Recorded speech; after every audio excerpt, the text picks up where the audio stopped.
One of my teachers once said that it is with us humans as it is with plants.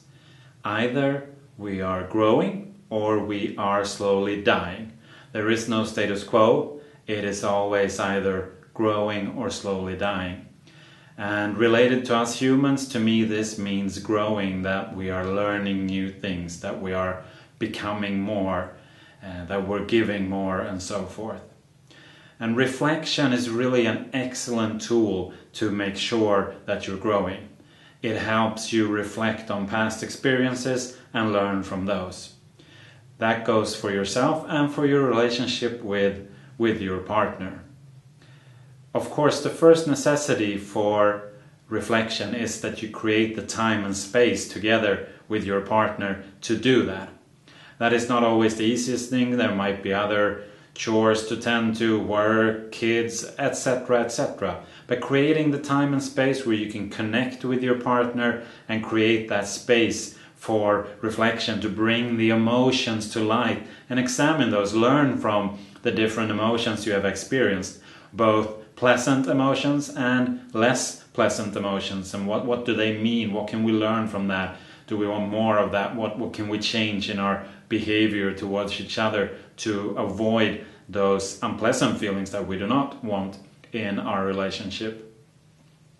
We can look at reflection as a well where at the bottom of the well there is the water, the life-giving water.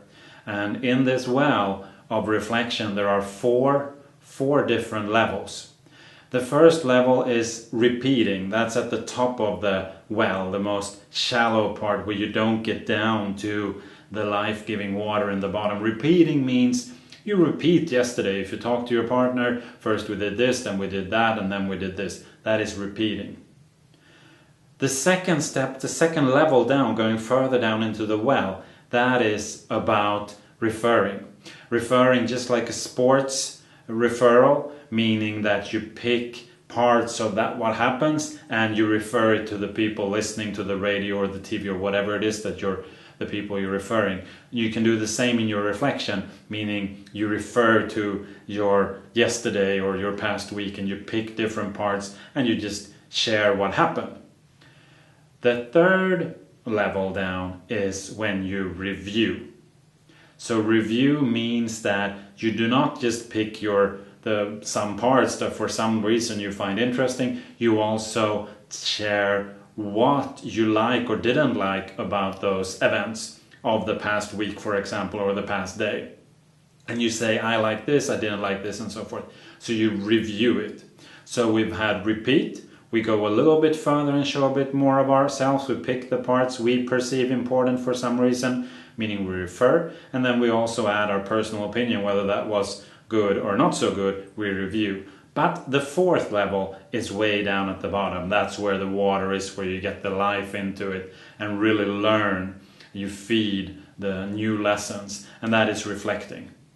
Reflecting means, like mentioned a moment ago, to look at the emotions.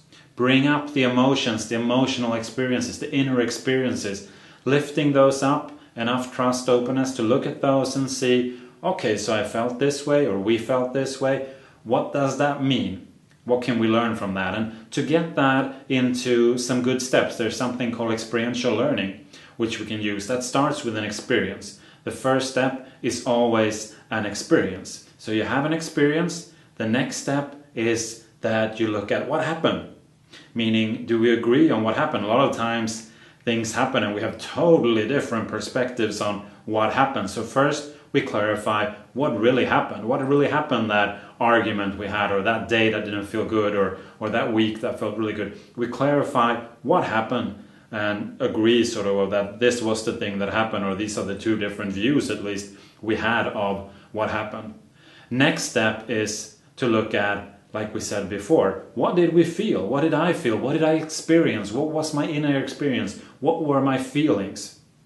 So that's the third step. The fourth step then is to look at, what can we learn from this? So this happened, we felt this way, we experienced this thing. What can we learn from it?